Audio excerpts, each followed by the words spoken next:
Kwankwaso is parallel grassroots politician, simple, gentle, humble, community-oriented personality, a person who is willing to deny himself in order to provide for his own population, a very persevering and enduring character who has a number of friends as well as enemies, a true politician, a typical politician, a classical politician, and a practical democrat.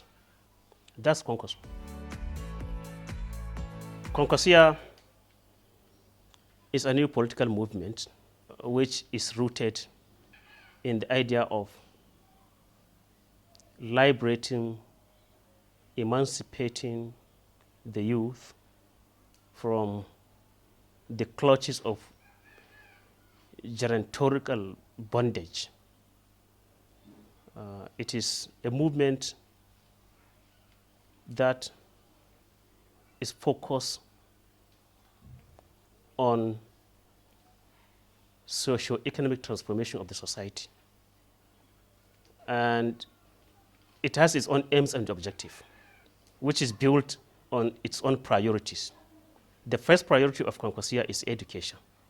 The second priority of Kwankwasiyya is education.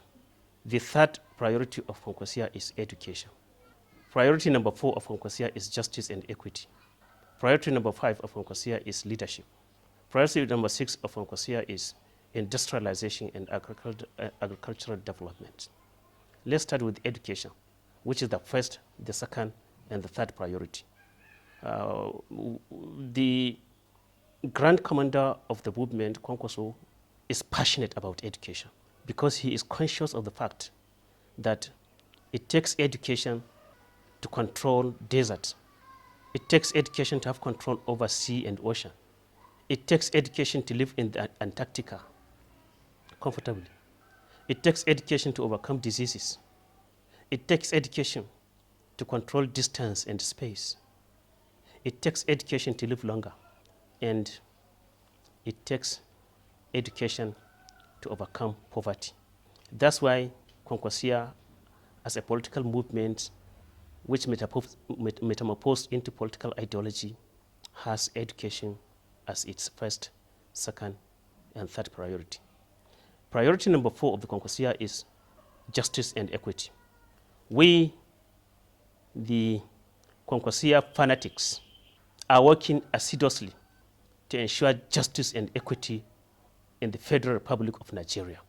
Nigeria has everything, but the leaders of Nigeria, denied Nigerians everything because of lack of justice and equity.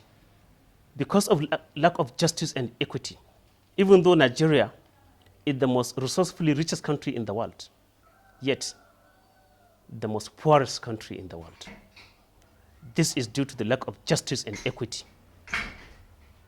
Because of lack of justice and equity, we have more than 40 million youth who are not employed.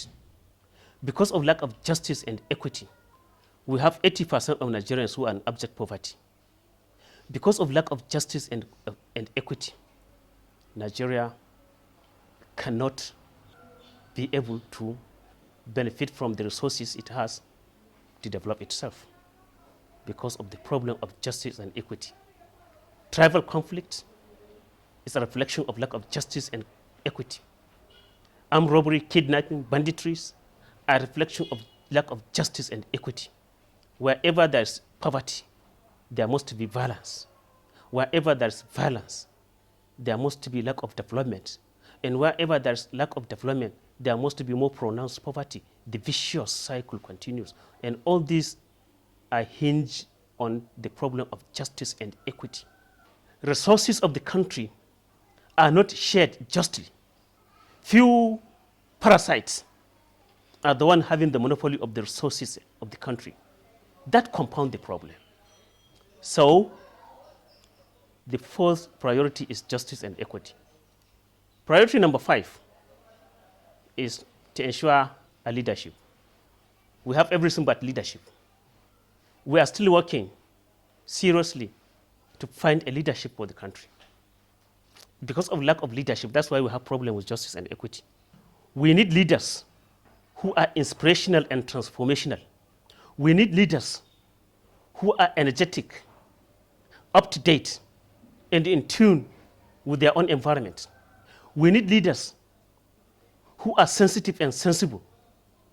We need leaders who are altruistic, those who are willing to deny themselves in order to provide for their own population.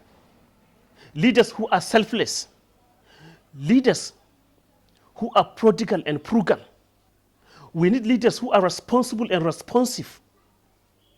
We need leaders who are always awake in order to create room and conducive environment for the population to live without any fear, without any trauma, comfortably. And we see that leadership in the personality of Rabi Musa Kwankwaso. We have seen it. He demonstrated that leadership in Kano twice. He was able to transform Kano, to change Kano. Kano is now changed. Kano is now transformed. And we like that transformation. And we are hoping that transformation, if given the opportunity, we are hoping that he will replicate that transformation as a leader, the head, the democratic icon of the Federal Republic of Nigeria. Then the priority number 5, which that priority is industrialization and agricultural development. If we are industrialized, we'll be scientifically and technologically developed. If we are scientifically and technologically developed, we'll be economically powerful. If we are economically powerful, we'll be politically influential in the world. If we are politically influential in the world, we will have control over the world affairs. These are the vision, these are the objectives, they are the sole aims of Kwankwasiyya. He has the plan.